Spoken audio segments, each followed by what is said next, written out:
এসির মধ্যে কখন গ্যাস শ্বাস করতে হয় সেটা আপনি কিভাবে বুঝবেন, এই বিষয়ে অনেকের ভুল ধারণা রয়েছে। তাই চলুন দেখে আসি। স্প্লিট টাইপ এসির ক্ষেত্রে দুটি অংশ রয়েছে, একটি হলো ইনডোর এবং অন্যটি হলো আউটডোর। আউটডোরের ভিতরে কি রয়েছে? একটি কম্প্রেসার রয়েছে এবং কন্ডেন্সার রয়েছে। কম্প্রেসার কীভাবে কাজ করে চলুন দেখি। কম্প্রেসারের দুটি পাইপ রয়েছে, একটি দিয়ে বাতাস বের হচ্ছে এবং অন্যটি দিয়ে বাতাস টানতেছে।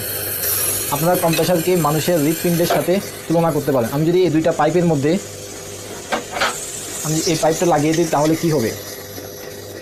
দেখতে পাচ্ছি যে এদিক দিয়ে বাতাসটা বের হচ্ছে এবং এদিক দিয়ে বাতাসটা টেনে ভিতরে নিয়ে যাচ্ছে।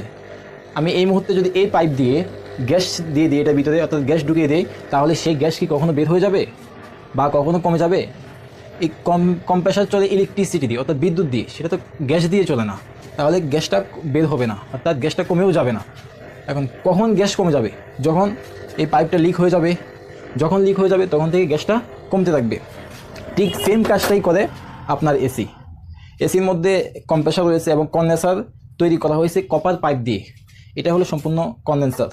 এবং ইনডোরের মধ্যে একটি কপার পাইপ দিয়ে ইভাপোরেটর তৈরি করা হয়েছে। ইনডোর থেকে আউটডোরে কানেকশন করার জন্য দুইটি পাইপ ব্যবহার করা হয়েছে। যখন এদিক দিয়ে আমরা গ্যাস দিই, গ্যাস চার্জ করি, তখন সেই গ্যাসটা কম্প্রেসারে চলে যায়। কম্প্রেসার থেকে কন্ডেন্সারে গ্যাসটা সার্কুলেশন হয়। গ্যাস সার্কুলেশন হয়ে এদিক দিয়ে একটি চিকন পাইপ রয়েছে কম্প্রেসার আউটডোরে লাগানো। এই চিকন পাইপ দিয়ে সেটা ইভাপোরেটরে চলে যায়, অর্থাৎ ইনডোরে চলে যায়। ইনডোরে গ্যাস সার্কুলেশন হয়ে সেটা আবার মোটা পাইপ দিয়ে এদিক দিয়ে এসে আবার কম্প্রেসারের ভিতরে চলে যায়। অর্থাৎ এই সার্কেলটি চলতে থাকে যতক্ষণ পর্যন্ত কম্প্রেসার চলে। হয়েছে কপার পাইপ দিয়ে এবং ইনডোর থেকে আউটডোর জয়েন করা হয়েছে কপার পাইপ দিয়ে। অর্থাৎ এসির মধ্যে যতগুলো পাইপ রয়েছে, যে কোনো এক জায়গায় যদি কোনো সময় লিক হয়ে যায়, যখন লিক হয়ে যাবে তখন থেকে গ্যাস কমতে থাকবে। গ্যাস কমে গেলে সেটা আপনি কিভাবে বুঝবেন? এখন সরাসরি এসিটা চালিয়ে দেখাবো। এসির মধ্যে এখন গ্যাস কম রয়েছে। এসিটা চালু হয়ে গেছে। আপনারা 3 সিস্টেমে বুঝতে পারবেন যে আপনার এসিতে গ্যাস কমে গেছে। প্রথমত আপনার এসিটা চালু হওয়ার পর 3 মিনিট পর আউটডোর চালু হবে।